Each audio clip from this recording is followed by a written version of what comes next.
Assalamualaikum warahmatullahi wabarakatuh. Di sini kami dari kelompok 1 akan menjelaskan tentang rasio profitabilitas. Anggota kelompok kami, yang pertama ada Citra Nur Aswiani, yang kedua ada Siti Fatimah, kemudian saya sendiri Karmanita Aisyah Pandanwangi. Yang pertama ada pengertian rasio profitabilitas. Nah, rasio profitabilitas ini merupakan rasio untuk menilai kemampuan perusahaan dalam mencari keuntungan.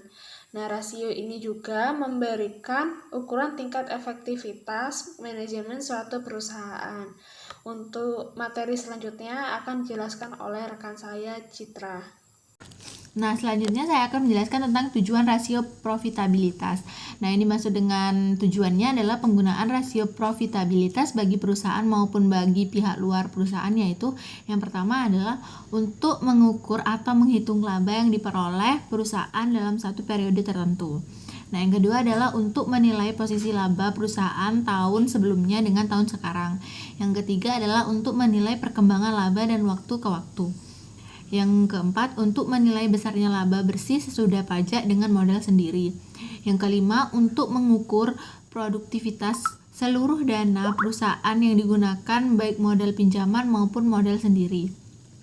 Yang keenam, untuk mengukur produktivitas dan seluruh dana perusahaan yang digunakan baik modal sendiri.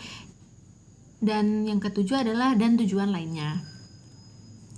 Selanjutnya saya akan menjelaskan tentang manfaat rasio profitabilitas. Nah, yang pertama itu adalah mengetahui besarnya tingkat laba yang diperoleh perusahaan dalam satu periode. Yang kedua, mengetahui posisi laba perusahaan tahun sebelumnya dengan tahun sekarang. Ketiga, mengetahui perkembangan laba dari waktu ke waktu. Empat, mengetahui besarnya laba bersih sesudah pajak dengan modal sendiri. Yang kelima adalah mengetahui produktivitas dari seluruh dana perusahaan yang digunakan baik modal pinjaman maupun modal sendiri. Yang keenam adalah manfaat lainnya. Selanjutnya jenis-jenis dari rasio profitabilitas. Yang pertama ada profit margin on sales. Profit margin on sales atau rasio profit margin atau margin laba atas penjualan merupakan salah satu rasio yang digunakan untuk mengukur margin laba atas penjualan. Cara pengukuran rasio ini adalah dengan membandingkan laba bersih setelah pajak dengan penjualan bersih. Rasio ini juga dikenal dengan nama profit margin. Lalu yang kedua ada hasil pengembalian investasi atau return on investment atau ROI. Hasil pengembalian investasi atau lebih dikenal dengan nama return on investment atau ROI atau return on total asset merupakan rasio yang menunjukkan hasil atau return atas jumlah aktiva yang digunakan dalam perusahaan. ROI juga merupakan suatu ukuran tentang efektivitas manajemen dalam mengelola investasinya.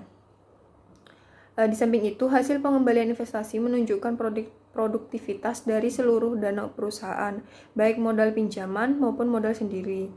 Semakin kecil atau rendah rasio ini, semakin kurang baik demikian pula sebaliknya. Artinya rasio ini digunakan untuk mengukur efektivitas dari keseluruhan operasi perusahaan.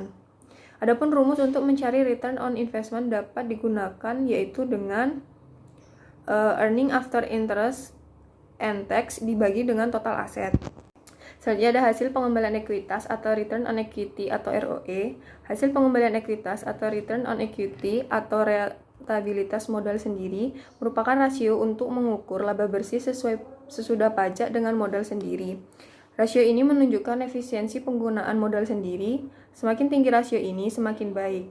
Artinya, posisi pemilik perusahaan semakin kuat, demikian pula sebaliknya.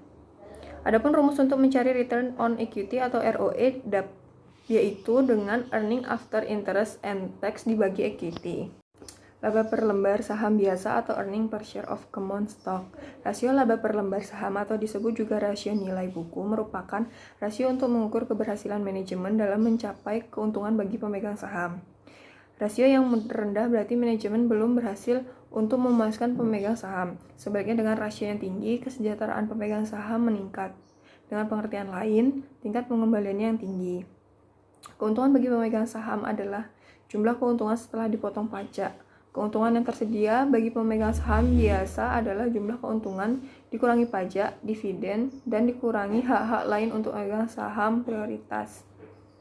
Adapun rumus untuk mencari laba per lembar saham biasa yaitu laba saham biasa dibagi dengan saham biasa yang beredar.